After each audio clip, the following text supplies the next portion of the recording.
Muy buenas y bienvenidos. En primer lugar, me gustaría aclarar el porqué de este vídeo.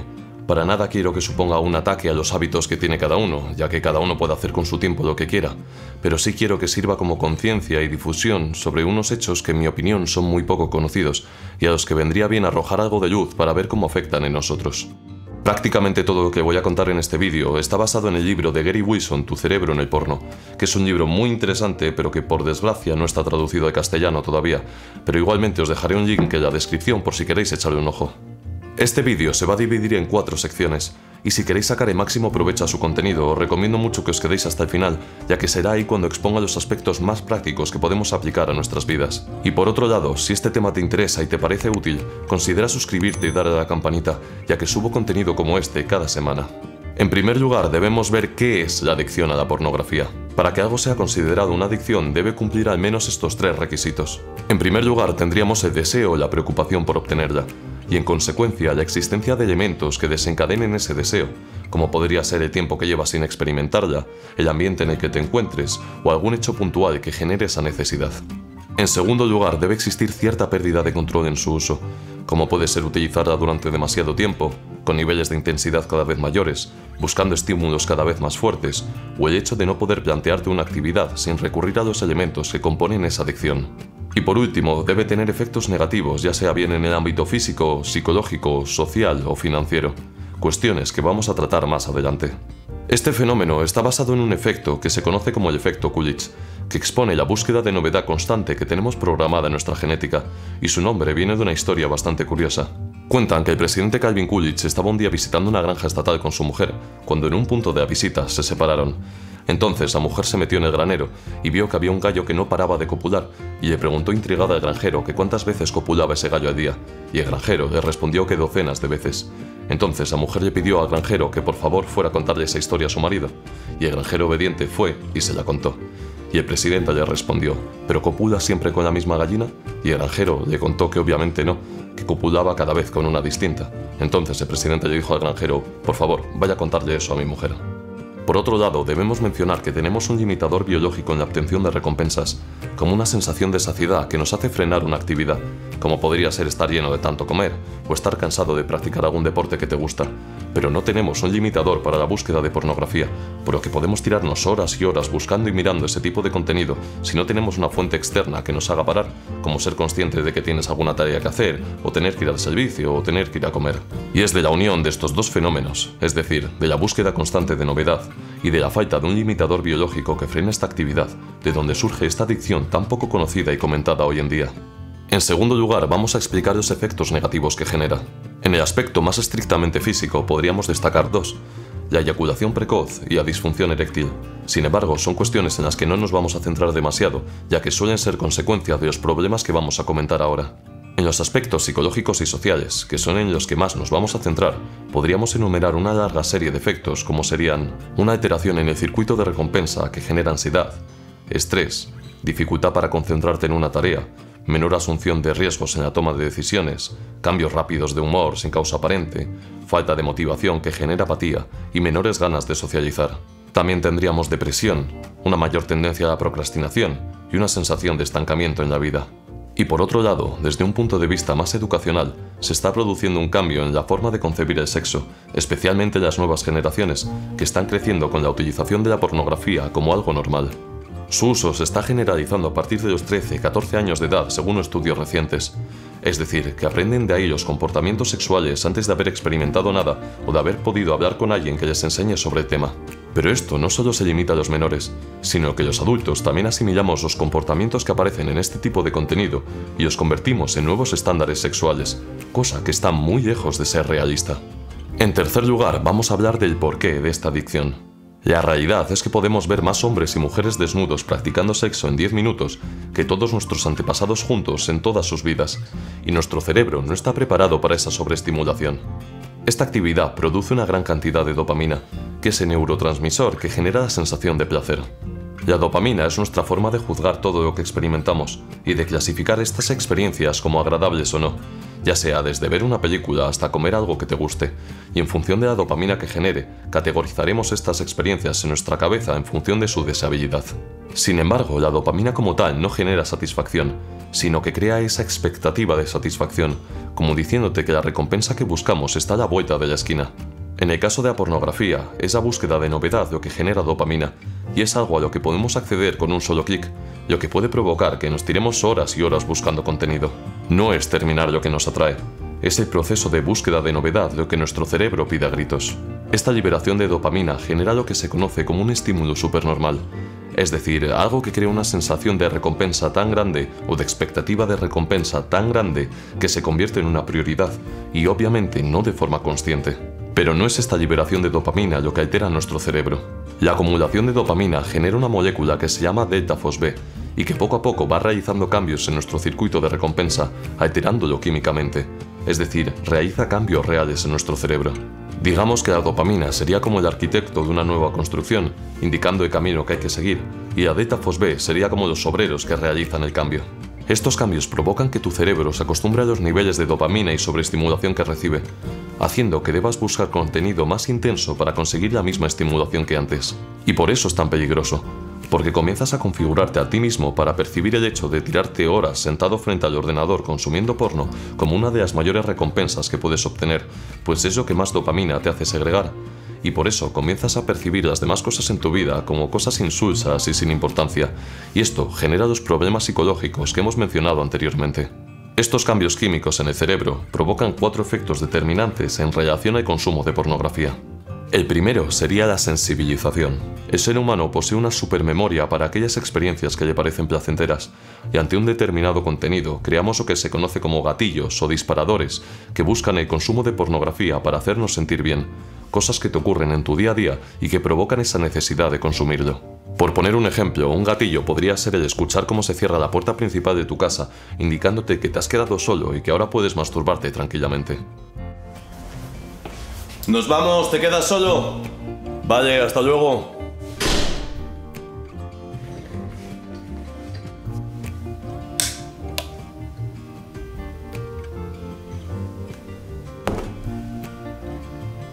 Esto es lo mismo que ocurría con el famoso perro de Pavlov, que hacía sonar una campana cuando le iba a dar de comer, logrando que al final el perro asociara el sonido de la campana con la comida, y por lo tanto al escuchar el simple sonido ya empezaba a salivar.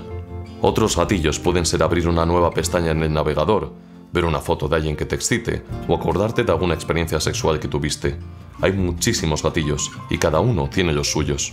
El cerebro tiene una memoria increíble y ante estos gatillos buscará el consumo de pornografía para sentirse bien, al igual que cuando te pica una parte del cuerpo vas directamente a rascarte sin pensar dónde está el punto exacto que te pica. El segundo efecto sería la desensibilización. Esto hace referencia a la tolerancia que desarrollamos ante los estímulos, haciendo que los niveles de dopamina que se generan sean cada vez menores, por lo que debemos buscar contenido nuevo y más intenso para obtener los mismos resultados que antes. Ante la segregación de dopamina y la actuación de la delta-FosB para alterar nuestro circuito de recompensa, generamos una nueva molécula llamada CREP, cuya misión es la de reducir la influencia de la anterior para darnos un respiro ante un superestímulo. Digamos que si la delta-FosB sería el acelerador, la CREP sería el freno. Sin embargo, esto que en principio es un mecanismo de defensa para mantener la estabilidad cerebral, puede convertirse en algo negativo, que tiene narices, ya que lo que provoca es que no te sientas tan bien con un estímulo como en el pasado, creando esa tolerancia que obliga al usuario a buscar contenido nuevo y más intenso para obtener la misma excitación que antes. El tercer efecto sería la disfuncionalidad del córtex prefrontal, que se manifiesta en una baja voluntad combinada con una hiperreactividad ante cualquier tipo de adicción. Es decir, te convierte en alguien más maleable y más susceptible.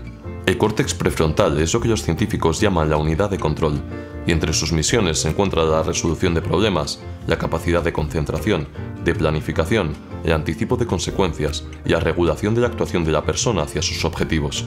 Para ayudarnos a controlar nuestros impulsos, el córtex prefrontal actúa mediante 2 tipos de reacciones nerviosas en nuestro sistema de recompensas, que coloquialmente serían la reacción de ves hacia ello y la reacción de espera y recapacita si esto es lo correcto.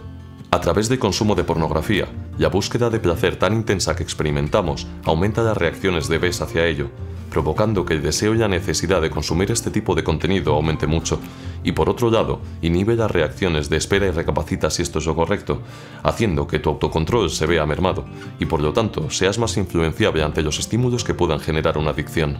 De ahí que pensemos casi automáticamente en ver pornografía cuando nos excitamos en nuestras casas, aunque sepamos perfectamente que tenemos cosas que hacer o que podamos invertir nuestro tiempo de mejor manera, y aún así callemos esa tenue voz de nuestra conciencia y nos dejemos llevar por nuestros impulsos. En cuarto y último lugar, tendríamos un mal funcionamiento de nuestro sistema de estrés. Ante la necesidad de consumir pornografía, nuestro sistema de estrés toma control sobre el córtex prefrontal, haciendo que nuestra capacidad de autocontrolarnos y de ser conscientes de nuestras acciones se vea afectada. Y por otro lado, tiene la capacidad de afectar a nuestro cerebro cuando siente la necesidad de obtener aquello que desea, haciendo que podamos sentir efectos típicos del síndrome de abstinencia, como serían la ansiedad, el cansancio, la irritabilidad, el insomnio, el dolor de cabeza o los cambios rápidos de humor. En este punto, Gary hace una aclaración sobre lo que él llama sustitutos del porno, que sería todo tipo de contenido más light cuya misión es la misma que la pornografía, es decir, generar ciertos niveles de dopamina. Y aclara que utilizar vídeos o fotos que no sean calificados como pornografía también pueden desencadenar los procesos cerebrales que hemos comentado, aunque obviamente a un nivel mucho menor, ya que este tipo de contenido es menos propenso a generar una adicción, pero que no deberíamos pensar que son completamente neutrales, porque sí tienen efectos sobre nuestro cerebro. Y por último, vamos a hablar de los beneficios de parar. Y para esto no solo voy a recurrir al libro, sino a los numerosísimos reportes que existen en internet, como por ejemplo en el foro de NoFap, que dejaré un link en la descripción por si queréis echarle un ojo, e incluso en mi propia experiencia personal. Debemos decir que los efectos positivos de dejar este tipo de contenido pueden tardar más o menos en función de la persona, pero normalmente se empiezan a ver a partir del primero o el segundo mes, y todos ellos se derivan de una reforma de tu sistema de recompensa, a dejar de proporcionar estímulos supernormales a tu cerebro. No se suele contar la segunda parte de la historia, pero Pavlov también logró que su perro desaprendiera la relación entre la campana y la comida, lo que significa que cualquier condicionamiento se puede revertir. Por eso este fenómeno suele conocerse popularmente como reinicio, y es algo que requiere muchísima fuerza de voluntad y autocontrol, pero de ahí los efectos tan positivos que proporciona. Entre ellos tenemos comenzar a encontrar más placer en las pequeñas cosas diarias, como la comida, leer, las conversaciones con otras personas o los simples paseos. Un mayor autocontrol y fuerza de voluntad al devolver a tu córtex prefrontal a su estado natural. Un estado de ánimo más positivo y estable. La asunción de riesgos sin tener que sobrepensar todo. Un mejor estado físico en general y más energía, que te impulsa a llevar a cabo actividades de todo tipo.